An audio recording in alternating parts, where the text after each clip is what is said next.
El día de hoy tenemos la presencia de la doctora Cecilia Delgado.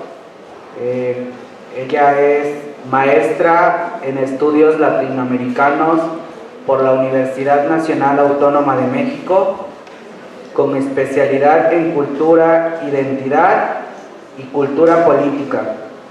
Doctora en ciencias políticas y sociales, con orientación en sociología por la misma casa de estudios. Es investigadora asociada al Centro de Investigación Multidisciplinaria en Religión y Sociedad de la Universidad de Bielefeld, Alemania, y miembro del equipo coordinador del Laboratorio de Observación del Fenómeno Religioso en la Sociedad Contemporánea del Instituto de Investigaciones Sociales de la UNAM. Sus áreas de investigación se centran en la sociología de la cultura, la sociología de la religión y las identidades, así como en metodologías cualitativas. Su investigación se ha concentrado en la participación de iglesias y creyentes en el espacio público y las tensiones de esta participación en el marco del Estado laico, buscando comprender las motivaciones y significaciones de quienes se movilizan. Desde esta perspectiva, ha desarrollado investigación con movimientos católicos conservadores en Argentina y México, movilizaciones religiosas plurales en contextos de violencia, y actualmente desarrolla un proyecto sobre discursos y prácticas religiosas en iniciativas de construcción de paz. Es miembro de la Asociación Internacional de Sociología, de la Sociedad Internacional de la Sociología de la Religión, de la Asociación de Cientistas Sociales de la Religión del Mercosur, de la Red de Investigadores del Fenómeno Religioso en México y del Sistema Nacional de Investigadores. Sus últimas publicaciones incluyen el libro ¿Y qué podemos hacer?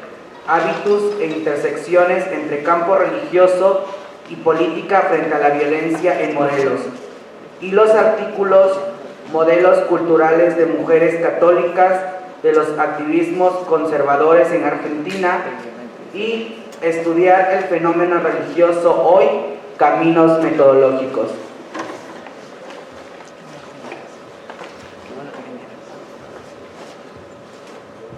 Buenos días, tengan todos ustedes. La dinámica para esta presentación va a ser 40 minutos de exposición y el tiempo restante para preguntas y respuestas. Sugiero a los moderadores que a la mitad de la conferencia repartan tarjetas para que ustedes tengan oportunidad de hacer sus preguntas. Muchas gracias. Doctora. Muchas gracias.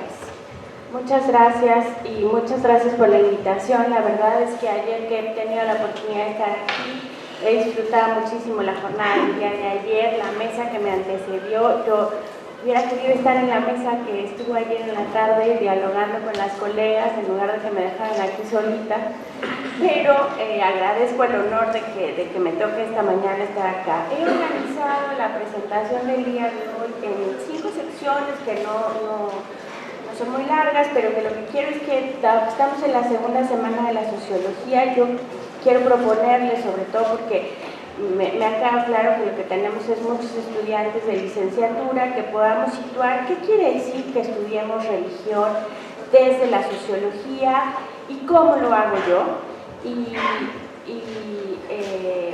Me parece importante ser explícita al respecto porque no hay, digamos, investigaciones neutrales. Yo creo que no debemos pretender tal cosa, sino debemos ser explícitos respecto a cuáles son nuestros marcos, pues como nos decía Sassoon, pues el punto de vista crea el objeto. Entonces yo quiero como proponerles a los estudiantes desde dónde hacemos esto de estudiar religión, justamente lo que se planteaba en la mesa de ayer, ¿no? O sea, no es lo mismo estudiar religión desde una perspectiva teológica que hacerlo desde una perspectiva sociológica.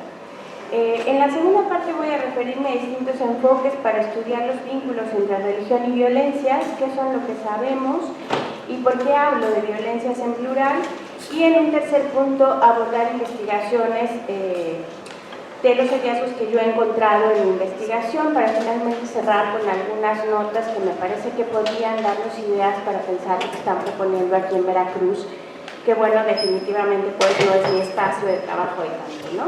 Como ayer nos ubicó el doctor Saúl Moreno, nos decía que la religión pues ha sido objeto de la sociología desde sus orígenes, y aunque existen distintos tipos de estudios socioreligiosos, sobre todo estos se distinguen de acuerdo a los criterios teórico-metodológicos que se usan para estudiar religión, ¿no? O sea, hay estudiar sociología religiosa, que no es lo mismo que estudiar sociología de las religiones que sociología de la religión.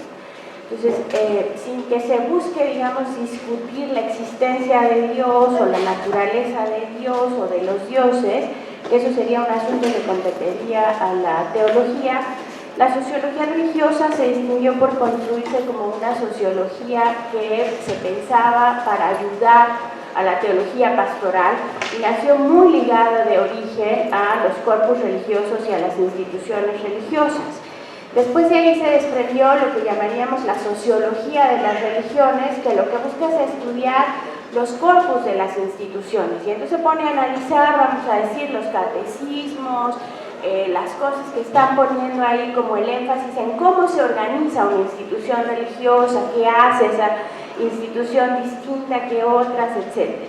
Y la sociología de la religión, que es lo que nos convocaría hoy en este foro y que es como una subdisciplina de la sociología, que en este país, digamos, ha experimentado una revitalización en el último medio siglo, porque también, por supuesto, que el carácter del Estado laico y en muchos casos anticlerical, pues no ha dado mucha legitimidad a los estudios sobre religión en México y en otros países, y ha ido teniendo que franquear su espacio como un lugar que no tiene otras filiaciones más que hacer ciencia, y siempre es un debate cuánto estamos haciendo ciencia social y cuánto lo que estamos haciendo es adscribirnos a ciertos corpus religiosos o estamos tratando de trabajar desde otras filiaciones.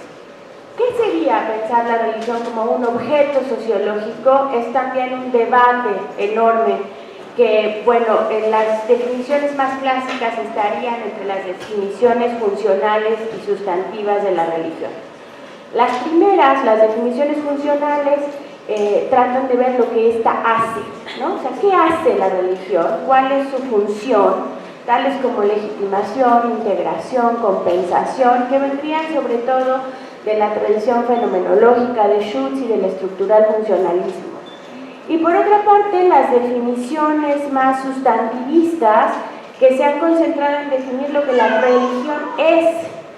Y ahí, digamos, en el debate de lo que la religión es, se adscriben una serie de características a estas entidades sagradas que serían per se y que no necesitarían ningún tipo de relaciones para ser lo que son. O sea, en estas definiciones, digamos, Dios o los dioses o las diosas son per se, sin que importe si hay alguien que cree o no cree, que se relaciona o no se relaciona con ellos, ¿no? O sea, desde ahí estaría pensado quienes buscan ver la religión como una definición sustantiva. Ahí estaría la clásica definición de Durkheim en las formas elementales de la vida religiosa. Ambas definiciones han tenido muchas críticas, ninguna son en realidad como así definimos religión en el mundo sociológico, se han discutido ampliamente, especialmente porque eso, cuando se trata de estudiar entornos empíricos específicos, pues se convierte verdaderamente en un problema, porque ¿de qué me sirve tener una definición sustantivista de lo que un Dios es si no puedo entonces verlo en un contexto social específico y cómo trabajo con esa definición, etcétera? Claro que hay también quien ha dicho, bueno, no tenemos por qué definir, o sea, Peter Berger en el Dos el Sagrado dice, no tenemos por qué definir religión, o sea, qué afán de los investigadores de estar teniendo que encontrar definiciones conceptuales, lo que tenemos que ver es cómo trabaja eso.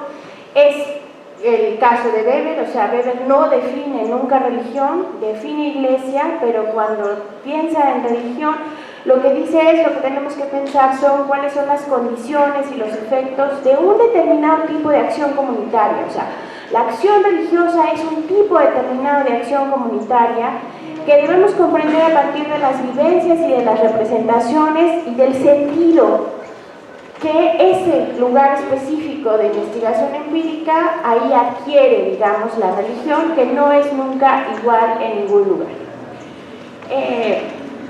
Cuando hacemos investigación, definitivamente estudiamos desde una perspectiva teórica, no siempre la hacemos explícita, pero son unos lentes con los que miramos y con esos lentes podemos ver unas cosas y no podemos ver otras, eso es un hecho.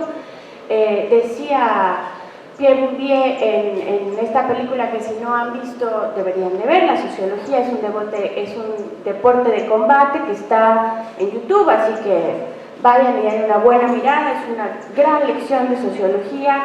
Dice, pensar mi modelo teórico es darnos cuenta que esto es un cuadro entre muchos cuadros posibles y comprender que esta es una manera de hacer las cosas y que aunque uno no tenga la intención de distinguirse, pues lo está haciendo de esta manera y no de otra, punto, ¿no? Entonces, ¿cómo estudio yo religión? O sea, pensándolo ahí, no estudio religión como un hecho dado, como un producto que ya esté ahí, dice Otto Maduro, sino como una institución instituida a la cual se pertenece o no, y, a la cual no es solamente un asunto de se pertenece o no, que es como lo que nos va a pasar en el censo el año que entra, que es un gran debate, ¿no? O sea, el censo va a llegar y nos va a preguntar cuál es su religión, somos uno de los pocos países que sigue midiendo o preguntando esto en el censo, lo cual para los investigadores es maravilloso y daremos la pelea porque eso no se pierda nunca.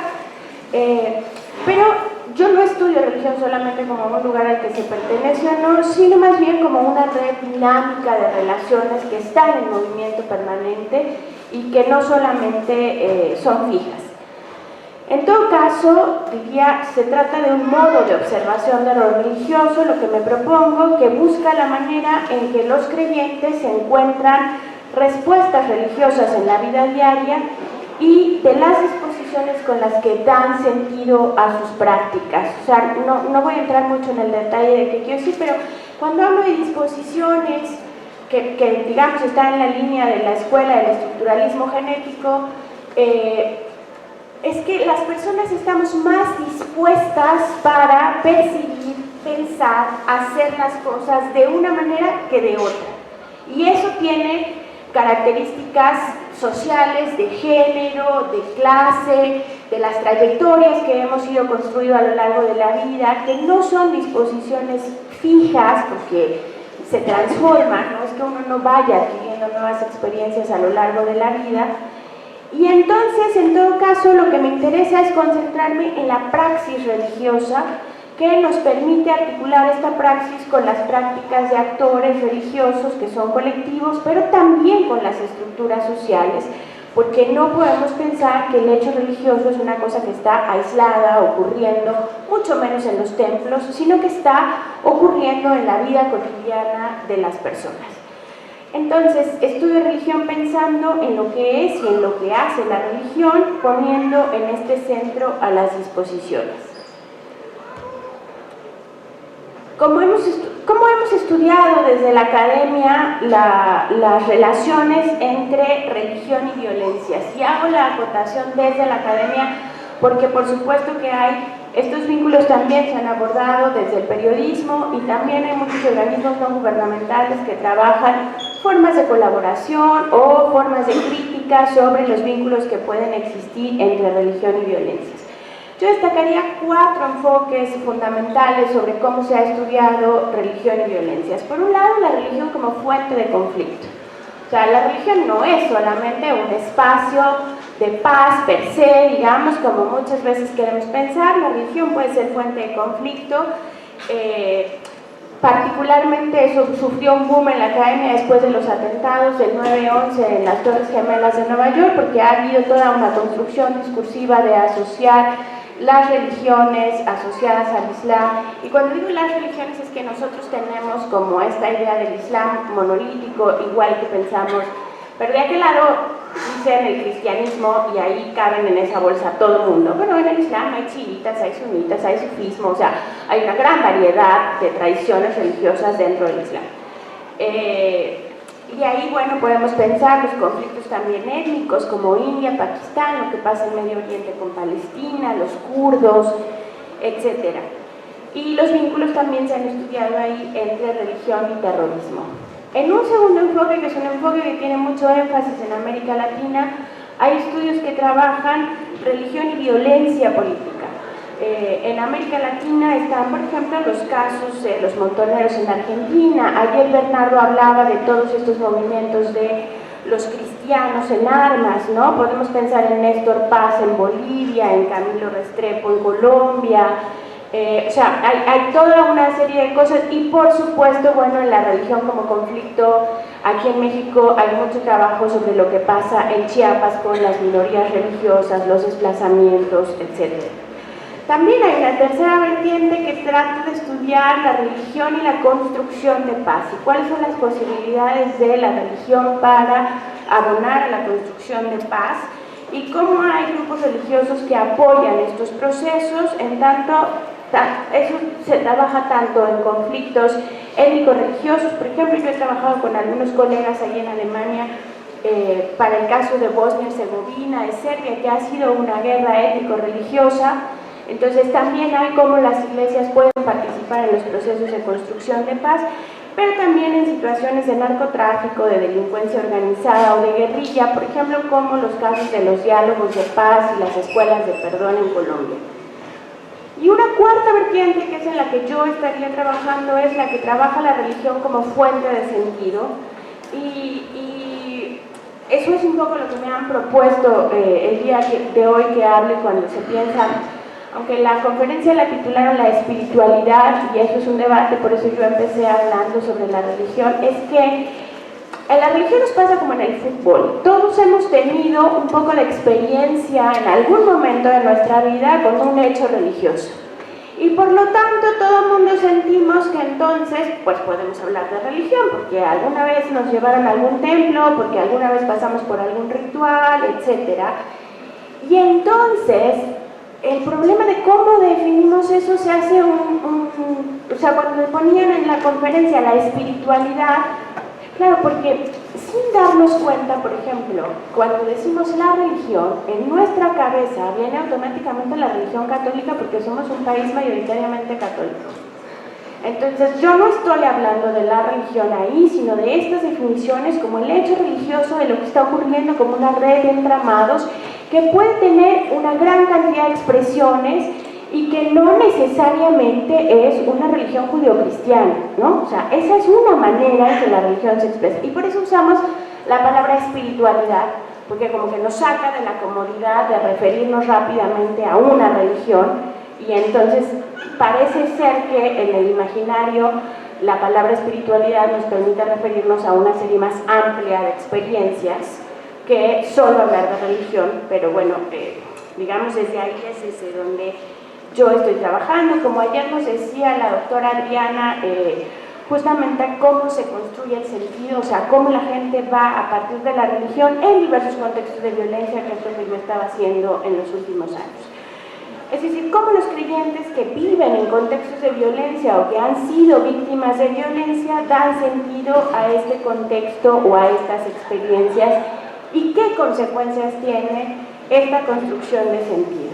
Ahora, ¿de qué violencia estamos hablando cuando digo violencias? ¿No? ¿Por qué lo uso en plural? Esta es una tipología que desarrolla Tania Galaviz para el caso de Morelos. Y yo no voy a venir a opinar del caso de Veracruz porque no soy experta del caso de Veracruz, pero ustedes van a ver ahora que les cuente lo que dice Tania, que me parece que suena bastante a lo que aquí puede ocurrir. Ella identifica 5 tipos de violencia en el Atlas de Violencias que desarrolla la Universidad del Estado allá, y dice, bueno, ¿cuáles son las violencias que se están viviendo en el Estado?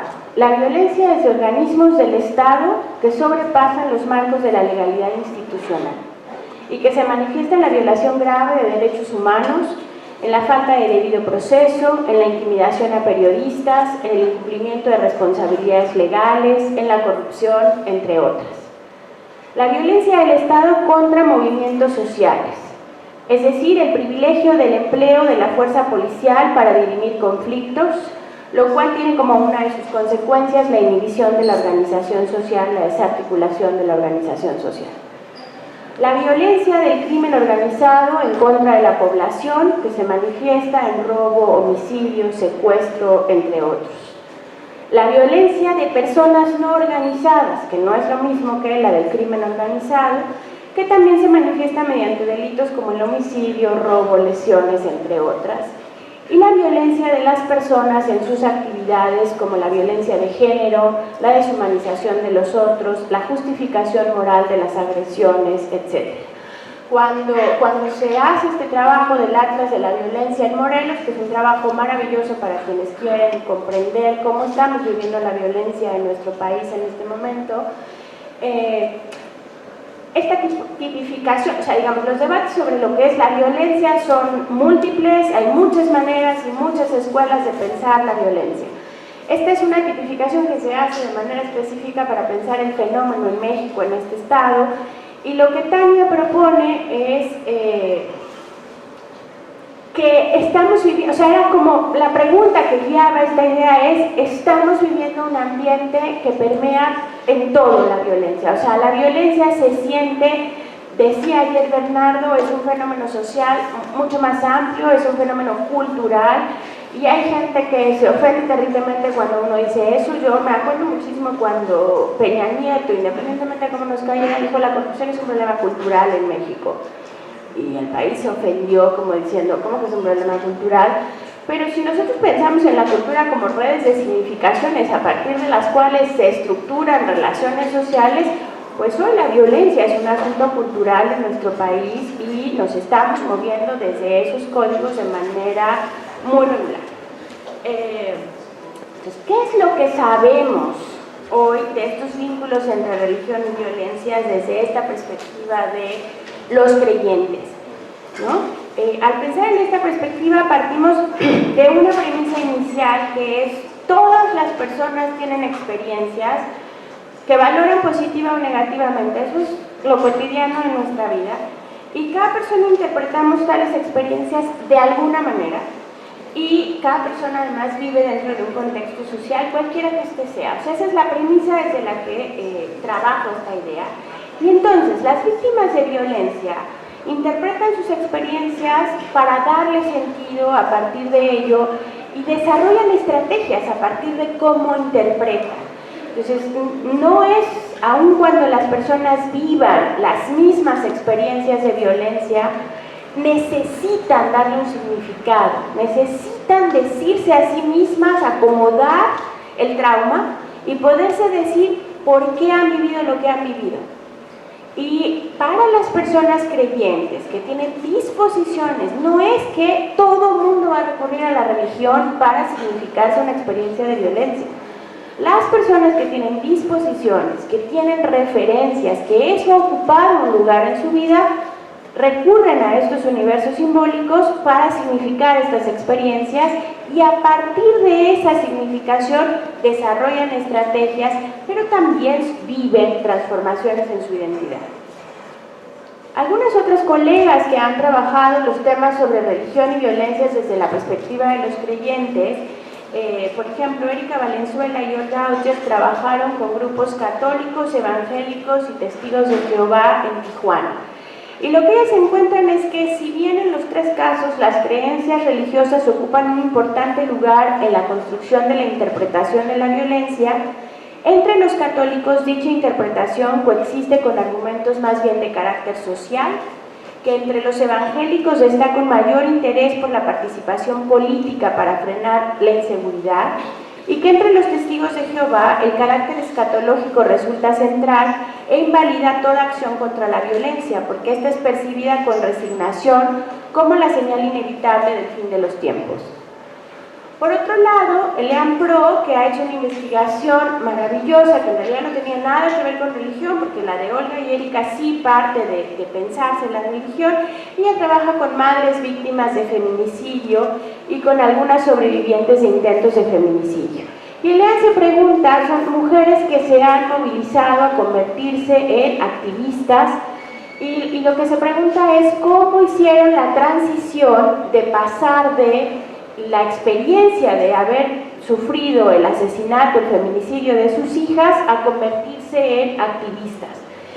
Y la religión no estaba entre sus preguntas, fue algo que votó, digamos, en la investigación. Muchas de estas mujeres acuden a imaginarios religiosos para dar sentido a la experiencia y para darle sentido al activismo.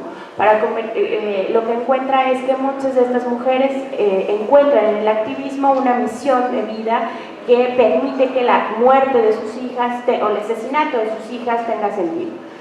Ahí me gustaría ser clara porque es lo que decía hace rato. Por ejemplo, nosotros tuvimos, cuando Eliana estuvo presentando este trabajo en el laboratorio de observación del Instituto de Investigaciones Sociales, del que formo parte en su coordinación, nos acompañó la madre de Lesbi, que había sido una de las mujeres con las que trabajó.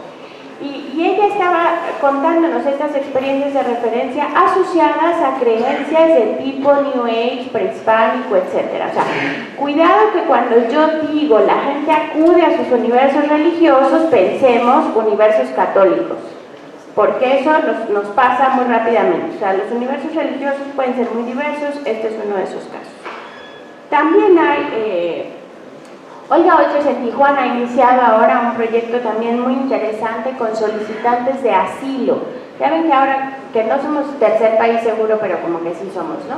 Y entonces Estados Unidos ha dicho, nadie puede solicitar asilo en los Estados Unidos si no ha solicitado asilo en los países de tránsito antes de llegar a los Estados Unidos. Y bueno, ese país de tránsito es México, y México está teniendo un incremento en las solicitudes de asilo rápidamente multiplicado, y muchos están en Tijuana esperando las resoluciones de asilo. Y entonces en el Colegio de la Frontera Norte hay un rato trabajando con estos migrantes solicitantes de asilo, y Olga está trabajando cómo están significando la violencia, porque por supuesto que primero tiene que haber una construcción de un relato que permita solicitar asilo.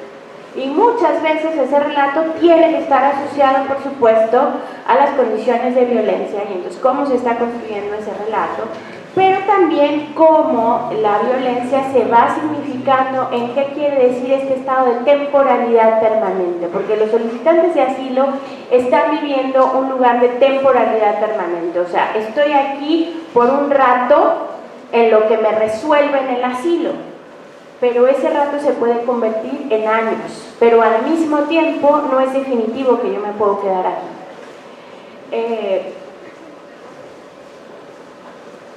Hay también investigaciones sobre los efectos de los marcos culturales religiosos para interpretar las experiencias de violencia sobre la salud mental. Yetza Bojorquez ha estado trabajando sobre eso, y por ejemplo nos muestra cómo las experiencias de violencia, cuando se interpretan desde ciertos universos religiosos, aunque tienen efectos sobre la salud mental, las personas pueden estar interpretando estas experiencias o estos problemas de salud mental con posesión de demonios, presencia del mal, y entonces las técnicas terapéuticas y las respuestas que buscan para aliviar la situación de trauma que están viviendo es totalmente distinta que si no hubiera interpretaciones religiosas al respecto. Robert Brenneman ha hecho una investigación muy interesante en el llamado Triángulo Norte de Centroamérica, con expandilleros, ex miembros de pandillas de las maras, y él ha mostrado cómo hace 74 entrevistas con expandilleros que salen de las pandillas a través de la conversión a grupos neopentecostales. Es una de las pocas salidas que existe de las pandillas como la Mara Salvatrucha, etcétera, porque no es un espacio del que se pueda salir fácilmente. Y él ha estado trabajando en el tema de las emociones desde la sociología de la religión, preguntándose ahora por la aparente incongruencia de las emociones que los pandilleros tienen frente a los actos que cometen. Entonces yo, así como ayer, ahora les voy a hacer el comercial.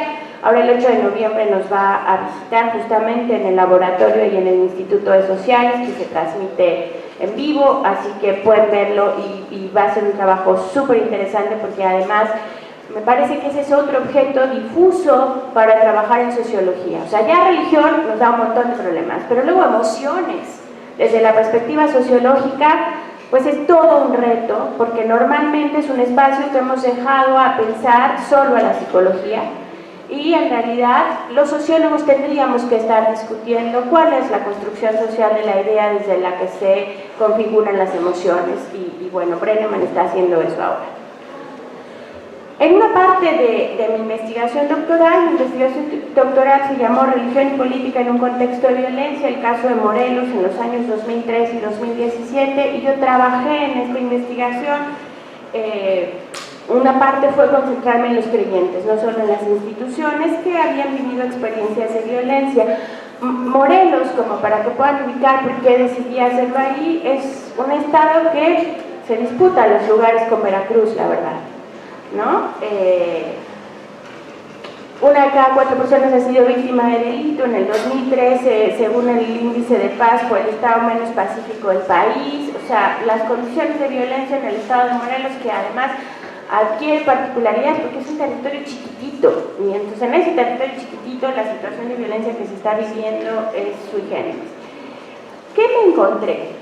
Me encontré que el contexto de incertidumbre y crisis activa las disposiciones religiosas para interpretar las experiencias de violencia, y esto hace parecer que lo religioso ocupa un lugar preponderante en la vida de las personas, y también nos puede hacer perder entonces de vista el cambio religioso.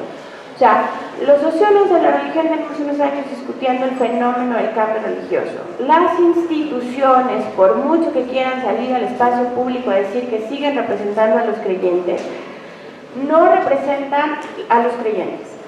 Y para las personas viven cada vez más un proceso de individuación en el que hacen sus mezclas, acomodan sus creencias, mezclan cosas y usan lo que necesitan y lo que les hace más sentido a determinadas condiciones. Entonces, cuando hay una experiencia de violencia, la gente recurre a los núcleos duros de esas creencias, pero no quiere decir que esos núcleos duros se mantengan para todas las esferas, que siempre sean así, o que no haya esas tensiones entre lo que las doctrinas dicen y lo que la praxis de las personas están viviendo. O sea, determinada institución religiosa puede decir esto es como se vive ser católico, pentecostal, ortodoxo, etc. Y otra cosa es que los creyentes vivan así su praxis religiosa cotidiana, ¿no? O sea, el mejor ejemplo con los católicos lo tenemos claro. La gente en el censo le preguntan soy católica, y si le preguntáramos oiga, ¿ya hace cuánto no se confiesa? Pues quién sabe, o sea, habrá quien le diga, ¿me tengo que confesar? ¿No? Entonces, eso no elimina esto y eso me parece, pero pasan a un segundo plano cuando hay una experiencia límite como es una experiencia de violencia. O sea, esas tensiones, digamos, dejan de ser un articulador y se recurre a esas creencias para dar sentido a la experiencia que se ha vivido.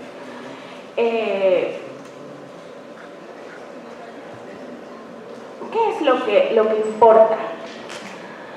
Lo que importa es en qué creen. Hay una gran diferencia en cómo la gente significa a partir de su universo religioso, de las promesas de salvación, del universo simbólico que tienen, y eso no es uniforme ni a los grupos religiosos. Yo trabajé con catolicismos y hago la distinción entre trabajar con 3 tipos distintos de catolicismo. Hay mucho trabajo sobre las tipologías del catolicismo. El catolicismo es el universo menos homogéneo que existe, y yo trabajé con catolicismos asociados a lo que conoceríamos como la opción preferencial por los pobres, que también es llamada teología de la liberación, donde estarían comunidades eclesiales de base y otros grupos.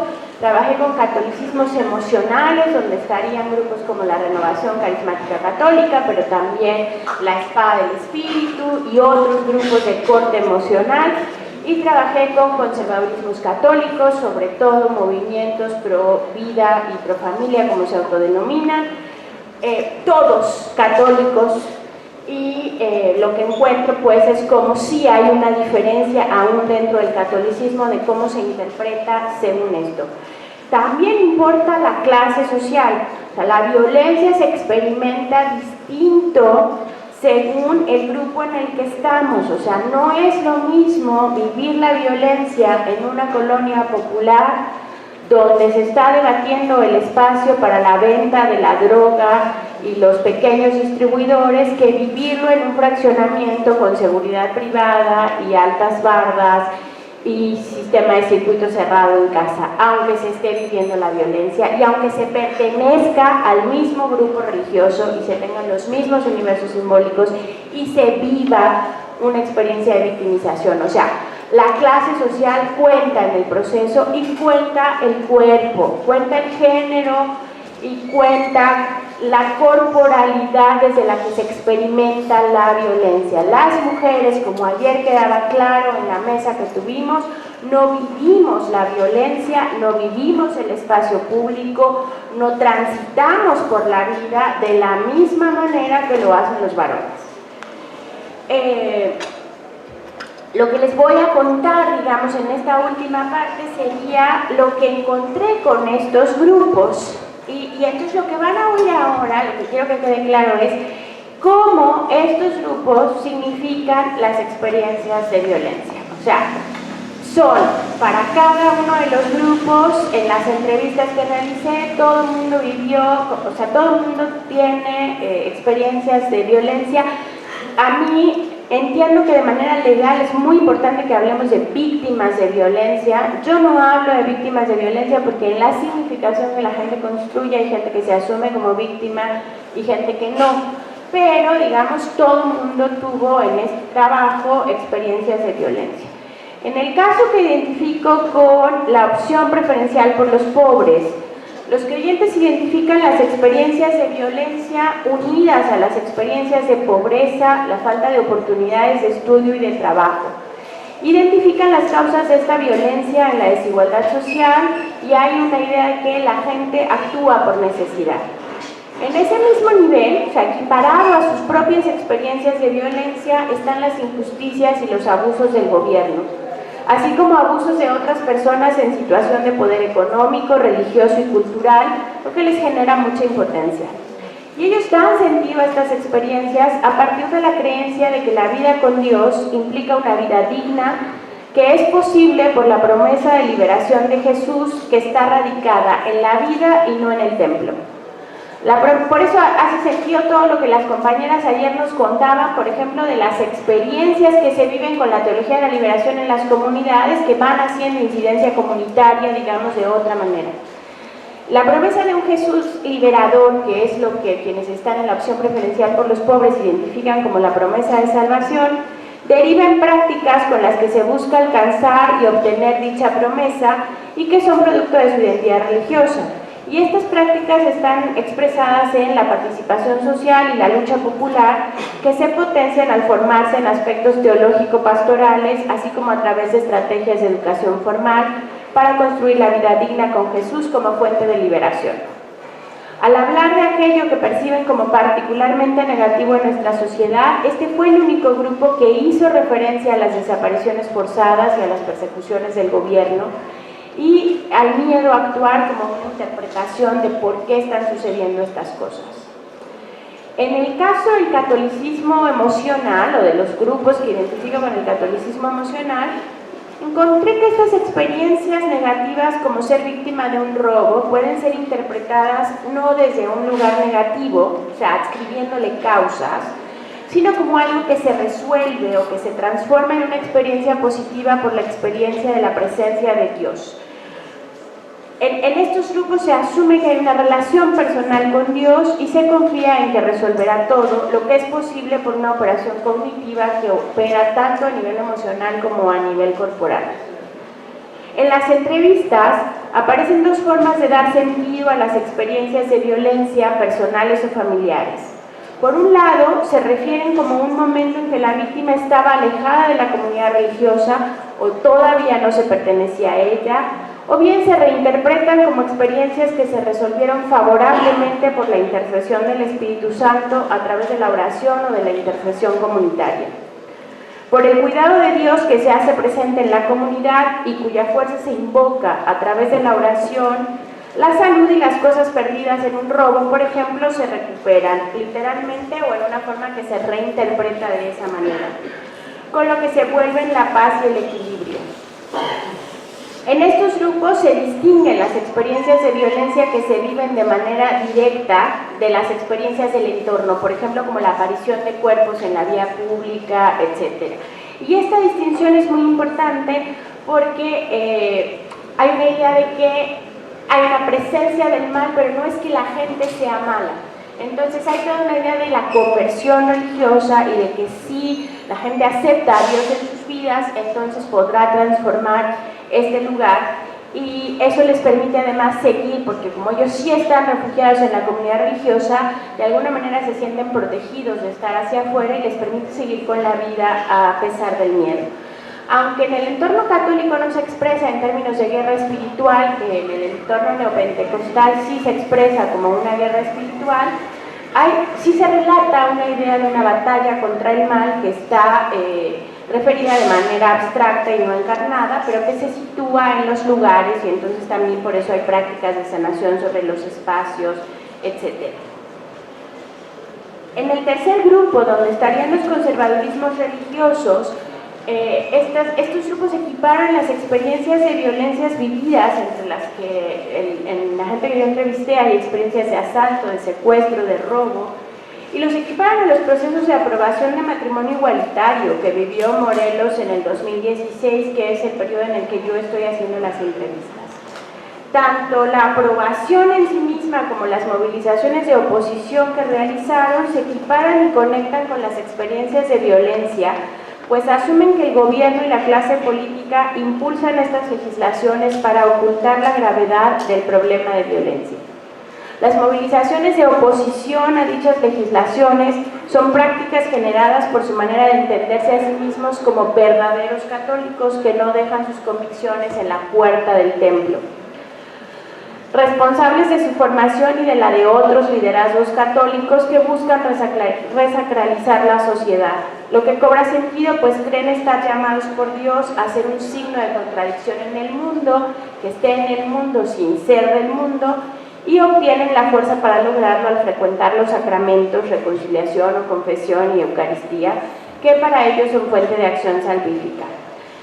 En su interpretación, la lógica es que todos estos males que estamos viviendo provienen de que existan familias débiles que como consecuencia generan una sociedad débil y por lo tanto instituciones débiles que no imparten justicia, lo cual se identifica como la falta de castigo a los delincuentes y la desprotección de la sociedad que no es delincuente. Todo ello tiene su origen en los ataques a la familia, en tanto en términos interpretativos como estratégicos, y se adscribe como consecuencia de esta figura que recrean como la idea de la ideología de género, que además de ser una interpretación, permite en términos estratégicos identificar un enemigo común contra el que se lucha. Es el único grupo en el que yo encontré que se considera la militarización como una forma de control aceptable y deseable para detener externamente el mal que genera la violencia. ¿Qué me gustaría cerrar el día de hoy? Creo que, bueno, ahí digamos como en un resumen de lo que he tratado de presentarles hoy, las personas necesitamos interpretar, o sea, dar sentido a la experiencia. Eso es un mecanismo que todos los seres humanos hacemos, y cuando hay experiencias de violencia, que son experiencias límites, esas experiencias límites nos refieren a núcleos muy primarios de nuestras disposiciones, y entonces en las personas que tienen disposiciones religiosas aparecen estos núcleos de interpretación asociados a universos simbólicos religiosos. Es la religión, o sea, porque ayer nos ponían, sí, la religión, porque se ponía en la mesa, es un instrumento de paz, puede haber una colaboración con las iglesias, pero la religión puede o no puede ser un instrumento de paz. La religión no es un instrumento de construcción de paz per se. No es por naturaleza, aunque los mensajes religiosos puedan tener un mensaje de paz doctrinalmente hablando, las instituciones religiosas tienen un potencial, pero no son un espacio privilegiado para hacerlo, y hay también muchos espacios en los que podrían no ser. Son un espacio de sanación, lo son para muchas personas, pero tampoco quiere decir que lo sean per se, sino, o sea, por eso yo decía que es lo que importa.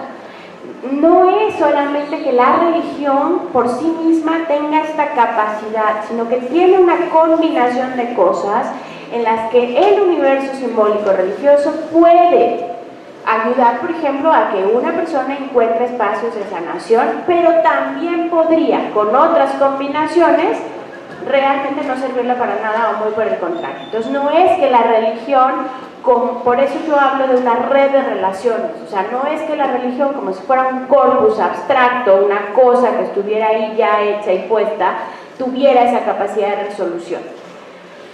El lugar social por eso es importante, o sea, estas disposiciones tienen una relación con el lugar social y sí, las instituciones religiosas por eso tienen una responsabilidad también en lo que emiten, también en lo que dicen, también en la manera en que se posicionan frente a la situación de violencia que está viviendo nuestro país, porque sí tienen esos lugares potenciales para mover, digamos, las cosas para los creyentes de una manera o de otra. Muchas gracias.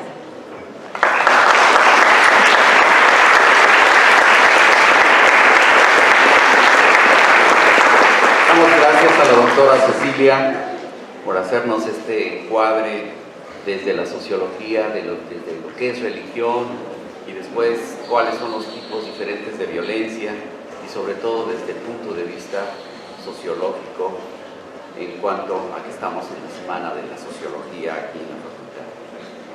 Tenemos varias preguntas, no sé por cuál empezar, pero empezaremos por las más fáciles. Sí, por favor.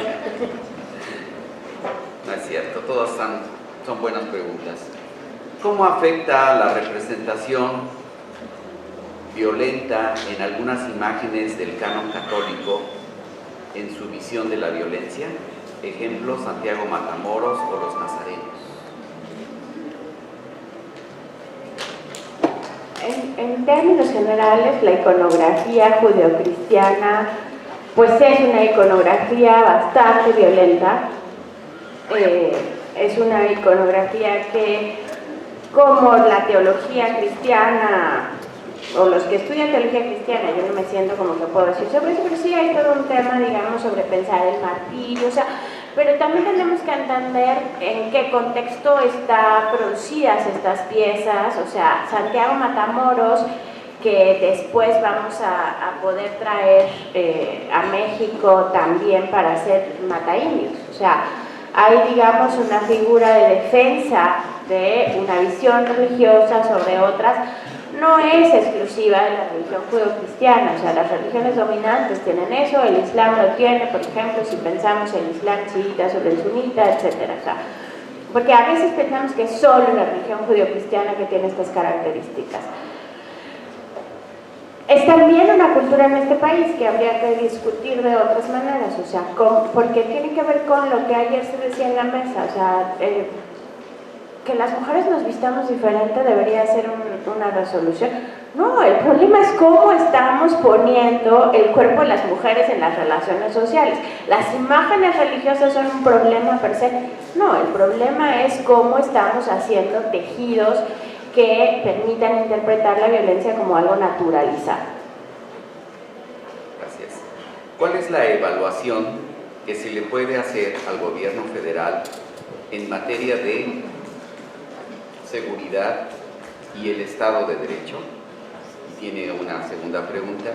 ¿Qué busca el gobierno federal al activar a líderes religiosos como Varela para analizar,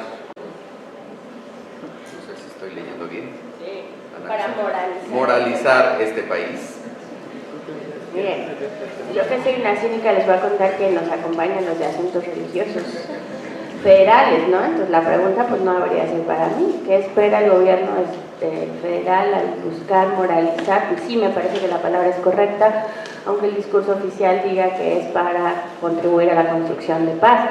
O sea, pensar que la construcción de paz cruza por la moralización, que lo ha dicho nuestro presidente abiertamente, o sea, abramos los canales de televisión si es para moralizar este país. Debatamos qué es moral. O sea, porque eso me parece súper peligroso. ¿Cómo evalúo? No, yo no evalúo al gobierno federal, afortunadamente me dedico a la academia y no necesito evaluar al gobierno federal. ¿Cómo enfrentar la violencia dentro del mismo sistema religioso, específicamente abuso por parte de los mismos integrantes o representantes religiosos?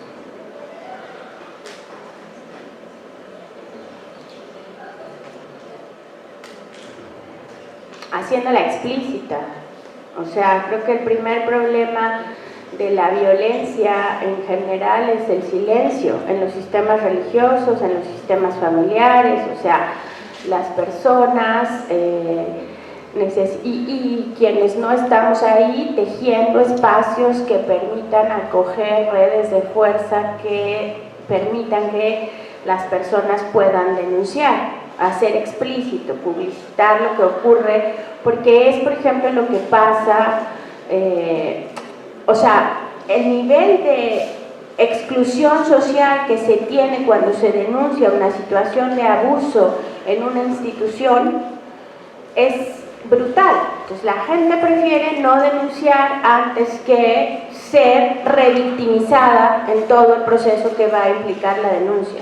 Entonces cambiar esos mecanismos de manera social, donde se pueda acoger a las víctimas, me parece que es la primera cosa para enfrentar procesos de violencia, tanto dentro del sistema religioso como dentro de otros sistemas sociales. ¿Cuál es su opinión? Entre más desigualdad social, más pobreza, menos educación, mayor es la presencia religiosa en estos grupos. No, creo que ahí hay digamos, es una idea del sentido común, sobre todo cuando hablamos de iglesias pentecostales y neopentecostales que tratan de asociar la idea de que se trata de un problema de ignorancia, y estamos perdiendo de vista que se trata también de un problema, se trata de un problema en una medida, o sea, la gente se convierte por muy diversas razones, pero un problema que nos puede permitir entender por qué en barrios de mayor marginación hay mayor presencia de iglesias pentecostales y neopentecostales tiene que ver con la ausencia del Estado. O sea, las iglesias pentecostales y neopentecostales han ido tomando espacios que la Iglesia Católica también ha ido abandonando, pero que sobre todo ocurre porque el Estado no responde a las necesidades locales. Es, por ejemplo, lo que nos pasa con los grupos de rehabilitación, ¿no? La gente del Colegio de la Frontera Norte ha hecho un trabajo de investigación súper bueno sobre los centros evangélicos de rehabilitación. Y no es que los centros evangélicos de rehabilitación de adicciones no funcionen, sí funcionan, pero ponen en riesgo la libertad religiosa de las personas porque lo que ocurre es que no tenemos espacios públicos, laicos, gratuitos, donde la gente pueda recuperarse de una adicción de adicciones. O sea, o vas a una clínica que es impagable, o esa es la otra alternativa, porque el Estado abandonó el espacio de la salud pública y no hay nada que hacer al respecto. Entonces ahí es donde estos grupos están tomando esos espacios abandonados por el Estado, pero entonces hay que voltear a ver al Estado y hay que demandarle al Estado que asuma su lugar. Siguiendo en esta misma línea, doctora, entre más diversidad religiosa existe en un lugar, más violencia existe. Esto debido a que empiezan a romperse estructuras sociales por los diversos pensamientos o puntos doctrinales. Miren, ustedes me ponen como preguntas de 4 y luego como me graban y todo eso, ¿no? No creo que a mayor diversidad religiosa haya mayor violencia definitivamente, pero es que hay que diferenciar diversidad religiosa de tolerancia religiosa. O sea, a mayor intolerancia religiosa, mayor violencia, sí, eso es. O sea, no estamos muy acostumbrados a vivir la diversidad religiosa. Tenemos naturalizado en nuestro país, Alejandro Frigeiro le llama, tenemos un catolicocentrismo. Y no nos damos cuenta, ¿no? O sea, yo ayer comentaba, hacemos escándalo porque ciertos grupos evangélicos quieren tener espacios en los medios de comunicación, pero La Rosa de Guadalupe es un programa que le falta poco para tener el sello de la SEM. Entonces, solo que dice Televisa. Ahora, no, para mí eso no quiere decir entonces las iglesias evangélicas deberían estar en el espacio público. No, tampoco los otros deberían de estar en esos medios de comunicación, o sea, no es al revés. No, la diversidad religiosa no es una fuente de conflicto, sino es la intolerancia religiosa, que no es lo mismo.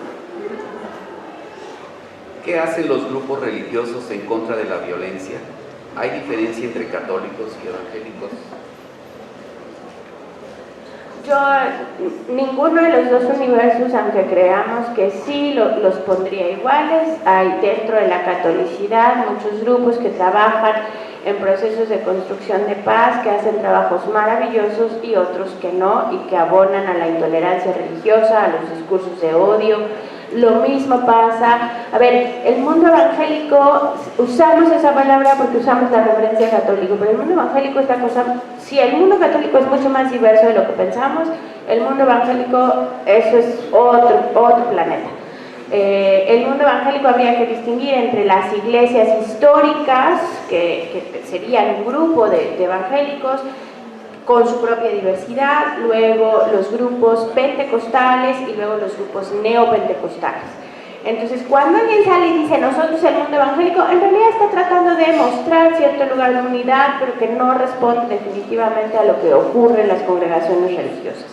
Entonces, tampoco podemos decir que los grupos evangélicos. Hay también iglesias evangélicas que tienen trabajo sobre construcción de paz, experiencias tanto nacionales como internacionales, de diálogo y de, por ejemplo, muchísimo de abono a la construcción de la tolerancia religiosa, etcétera, que hacen trabajo maravilloso, y otros que también abonan a los discursos de odio y de intolerancia. O sea, las iglesias no son tampoco, aunque los líderes religiosos quieran decir que ellos son las iglesias, pues los creyentes tienen muchas otras composiciones de disposiciones que no solo cruzan además por su creencia religiosa. O sea, un católico, vamos a decir, promedio, no solo es un católico, es muchas otras cosas. Entonces, las combinaciones que viven las comunidades son muy diversas y no solo cruzan por la creencia. Gracias. Dentro de sus investigaciones, ¿qué experiencias tuvo con dirigentes de una comunidad católica, entre paréntesis sacerdotes? ¿Cómo es su interpretación de la violencia? ¿Y qué corriente predomina? ¿Liberación, carismática o conservadora? Bueno, yo solo puedo hablar por Morelos, y en realidad hay muchas otras corrientes. Trabajé estas tres porque de hecho eran las mayoritarias, o sea, son las que mayores expresiones tienen, pero el catolicismo tiene muchos otros tipos de catolicismo, no solo estos tres. Yo nunca he tenido una mala experiencia con un especialista religioso, como les diríamos en la sociología, más que dirigente, ¿no? Porque tiene un saber que está sacralizado y que entonces dice, este es el especialista en el mundo católico, es el sacerdote. Yo nunca tuve una mala experiencia y creo que hay de todo. El asunto, que es lo que yo trataba de mostrar, es que aún, a ver, alguien que, yo puedo no estar de acuerdo en que el tema de la familia es el tema base de la violencia. Lo que quiero mostrarles cuando les muestro estos tres tipos de grupos es que para la gente eso hace sentido. O sea, no es que haya una mala intención, no sé si me explico. O sea, cuando alguien interpreta su realidad desde un lugar, eso hace sentido para esa persona. Y entonces no es que ande diciendo yo quiero promover la violencia, aunque de facto la promueva. Por eso la regulación del Estado no se puede dejar de lado. Por eso el Estado tiene una responsabilidad sobre la laicidad, porque es justamente cómo se ponen las reglas del juego para que la diversidad religiosa permita que convivamos socialmente como país en esa diversidad. Porque no, o sea, cualquiera piensa que su interpretación es la correcta, pero eso aplica a cualquiera del espectro. Entonces el asunto es cómo ponemos reglas del juego democráticas que nos permitan convivir en esa diversidad. ¿Pueden las iglesias erradicar la violencia con la conversión religiosa? Y esta conversión podría ser una forma para disminuir la violencia? Como las iglesias tienen potencial para abonar a procesos de paz, para abonar a que algunas personas que tienen ciertas disposiciones encuentren ahí salidas. El trabajo de Brenneman nos muestra eso, por ejemplo. Pero las iglesias tienen capacidad de resolver el problema de la violencia, no. O sea, el problema de la violencia es un problema estructural, cultural, mucho más complejo, no depende de un sector de la sociedad, mucho menos de las iglesias. El problema está, cuando ponemos ese foco, es que estamos pensando que el problema de la violencia es moral. Y entonces, claro, si pensamos que el problema de la violencia es moral, pues entonces parece que las iglesias, que de alguna manera se imaginan como un espacio de reserva moral de este país, pues tendrían esa capacidad. Pero el problema de la violencia, como demuestra la investigación, es muchísimo más complejo que un problema moral.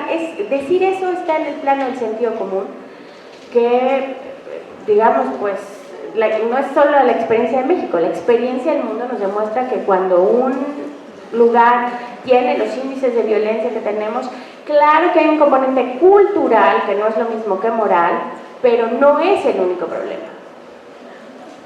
La violencia se ha podido mezclar en las iglesias, esto como el caso que llegan los narcos a pedirles piso a los pastores o a los sacerdotes.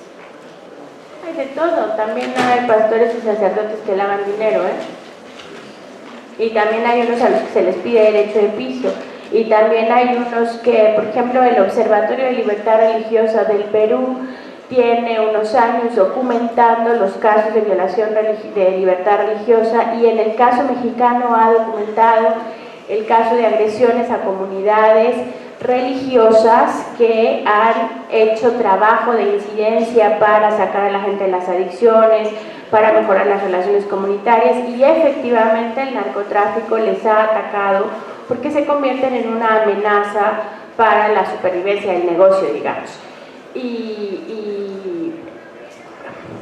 O sea, ni los curas, ni los pastores, es como si yo dijera, todos los estudiantes de sociología de la UB, no sé, son marxistas.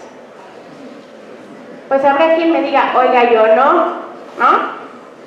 Es exactamente igual que decir todos los curas son, todos los pastores son, o sea, no. Digamos, en este país, cada diócesis, en términos católicos, tiene estructuras de formación, etcétera, históricas, pero también cada iglesia evangélica pentecostal tiene sus propias trayectorias, entonces no podemos decir todos los de uno o de otro. ¿En cuáles movimientos religiosos se puede observar más la violencia como un hecho apocalíptico por el pecado de la humanidad? Algunos grupos como los Testigos de Jehová suelen tener más una interpretación sobre el fin de los tiempos, aunque eso se va suavizando con ciertos grupos y con el tiempo. Yo no soy especialista en Testigos de Jehová, pero lo que les contaba que Olga Ochers y Erika Valenzuela nos han mostrado es, en estos grupos, los teólogos protestantes, tampoco me siento experta en eso, lo acabo de aprender esta semana en realidad en un congreso en el que estuve, hablan de teologías milenaristas y postmilenaristas, y entonces también ahí hay como ciertas interpretaciones que privilegian la idea del fin de los tiempos, ¿no? Como el catolicismo tuvo eso en sus principios, o sea, estaban esperando el fin de los tiempos, luego pues el fin de los tiempos no llegó y entonces hay que ir transformando cómo se concibe esa idea.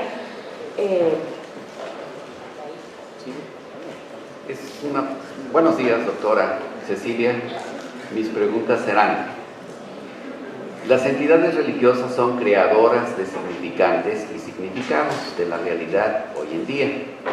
¿Cuántos y cuáles serán los capitales que incorpora la religión?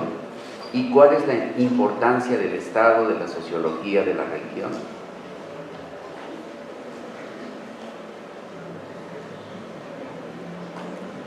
Bueno, alguna gente que, digamos, esta idea de los capitales, no sé quién hizo esta pregunta, pero esta idea de los capitales primero es claramente una pregunta que tiene una posición teórica, ¿no? O sea, si estamos hablando de capitales, estamos asumiendo teoría bourdiana, es como yo he dicho hoy, desde donde trabajo, y los que estudiamos religión desde teoría bourdiana, Bourdieu no es muy popular para estudiar religión porque hay gente que dice que Génesis y estructura del pensamiento religioso no es un texto que sirve para estudiar religión. Esta es una respuesta para los estudiantes de sociología, y los demás me perdonan. Yo estoy completamente en desacuerdo. Génesis y estructura del campo religioso es una cosa que no sirve, eso es verdad. Pero no sirve porque en realidad lo que él está pensando no es hablar de campo religioso, sino es hablar de cómo surgen los campos. Y el tema religión es perfecto para explicar cómo surgen los campos. Luego hay que estudiar religión con Bourdieu desde todo su texto, porque por eso Bourdieu no tiene nunca un texto teórico. O sea, en Bourdieu uno nunca puede encontrar un libro o un artículo que diga aquí está mi teoría, sino siempre está ligado a mezclar teoría, metodología y caso empírico, que es la manera en que desde mi opinión deberíamos estar construyendo siempre sociología. En ese sentido, quienes estudiamos religión hemos configurado la idea de capital religioso, o sea, lo religioso forma un tipo específico de capital social y simbólico que se moviliza de ciertas maneras particulares, y entonces ahí es donde esos son los capitales que permite, o sea, es un capital específico, el capital religioso, que tiene modalidades sociales y simbólicas. ¿Por qué es importante estudiar sociología de la religión? Pues yo le diría que es muy importante, ¿verdad? Porque si no le dijera eso, ¿qué sentido tendría mi carrera y lo que intento hacer con mi propia vida? Pero me parece justamente que en la entrada de la pregunta está la respuesta. O sea, las instituciones religiosas, pero no solo las instituciones religiosas, son creadoras de significantes y de significados. Nos permiten, como ayer estoy diciendo, o sea, todas las sociedades humanas han ido tratando de ponerle formas a las creencias. Aún en nuestras épocas seculares, la ciencia se está haciendo un tipo de creencia. O sea, no necesitamos siempre asideros que nos permitan explicar. Gertz nos dice bien, eso es lo que distingue a la humanidad, o sea, somos seres simbólicos. Entonces, por eso estudiar sociología de la religión o sociología de las creencias forma parte de comprender cómo se construyen nuestras sociedades el día de hoy y también en el pasado, pues. Tenemos estas tres últimas preguntas que las trato de juntar en una sola. La importancia de los medios en la religión, y por otra parte, ¿por qué o cómo es que cada religión puede modificar la Biblia de acuerdo a sus creencias? Esto ya es un poco más distante. Y la última, que sería, ¿cuál es el vínculo o la relación que usted encuentra entre control social, vínculo, religión y violencia? Con esta cerramos. Bueno, ¿por qué o cómo es que cada religión puede modificar la Biblia de acuerdo a sus creencias? Yo me voy a regresar a lo que les dije al principio. Es muy diferente estudiar sociología religiosa, que lo que intenta es hacer una sociología que apoye la pastoral de determinada religión, que hacer sociología de las religiones, que lo que busca es pensar los corpus institucionalizados, y ahí podría haber una discusión sobre esto. O sea, hay una discusión teológica, pero los sociólogos no estamos haciendo teología, Entonces los teólogos podrán discutir si tal o cual interpretación es la correcta, si estos mintieron, si estos hicieron mala traducción. Eso no es asunto de la sociología. Nosotros no estamos discutiendo, cuando hacemos sociología de la religión, si lo que una persona cree es correcto o es incorrecto. Nosotros no estamos juzgando, cuando hacemos sociología de la religión, cuál es la verdadera religión. Nosotros estamos tratando de comprender cómo se estructuran las formas de creencia, cuáles son los efectos de esas creencias en las prácticas de las personas, en sus relaciones sociales, en la manera en que se mueven. Es muy difícil estudiar sociología de la religión.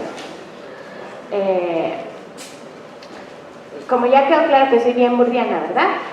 Volveré a Bourdieu, aunque como hace un texto que se llama Los sociólogos de la religión y sus creencias, y dice, es una de las cosas más difíciles de estudiar, porque tiene que haber cierta cuota de pertenencia para que uno entienda el mundo religioso. O sea, si uno es ateo, es como que entenderle el mundo religioso está difícil, la verdad, porque hay una serie de símbolos y de cosas que juegan ahí, pero al mismo tiempo, dice Bourdieu, esa cuota de pertenencia nos va a poner en crisis. Yo no creo, no conozco ningún colega que se haya metido a estudiar seriamente religión que alguna vez en su vida no haya tenido una crisis personal por estar estudiando religión.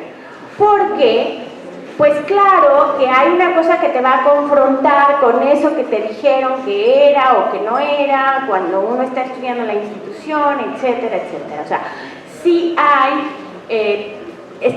dice este texto, en los pliegues de la identidad. Y entonces meternos a estudiar eso, pues nos juega los pliegues de la identidad. Y eso nos pasa a todos los que estudiamos ciencias sociales, y yo con eso voy a cerrar en realidad. O sea, porque eso es para los estudiantes. La metodología es lo que nos permite controlar, es el lugar de quién soy, pero no hacemos ciencias sociales dejando de ser quienes somos. O sea, yo he trabajado con víctimas de violencia. Yo cuando hablaba con Elean, que trabajó con estas madres de las víctimas de feminicidio, es decir, ¿qué estómago necesito para estar haciendo una entrevista con una madre que le han asesinado a su hijo, o con una madre de un desaparecido? ¿Qué estómago? O sea, claro que yo salí de entrevistas donde me subí al carro a llorar.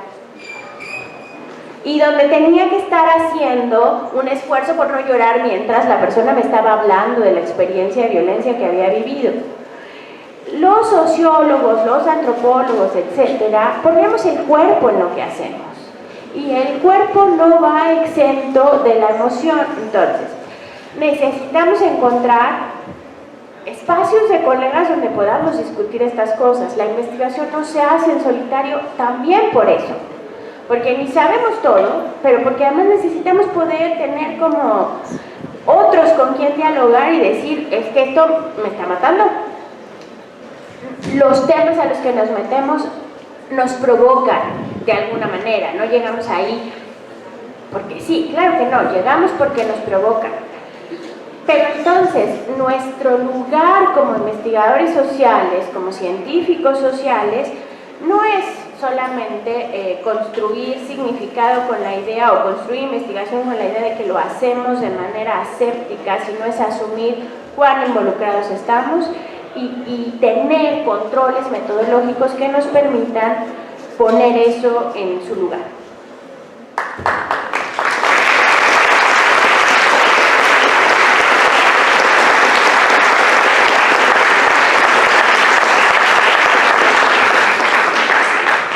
Muchísimas gracias, doctora Cecilia, y en reconocimiento a su participación en este primer foro, el papel de la religión en el contexto de violencia en Veracruz, con su ponencia La violencia en la espiritualidad de los creyentes, impartida en este auditorio, pues le damos la más grande reconocimiento.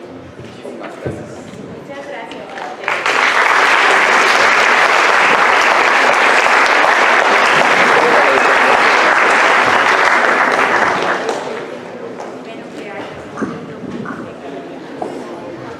Y en un momento continuamos con nuestra mesa redonda con los líderes religiosos.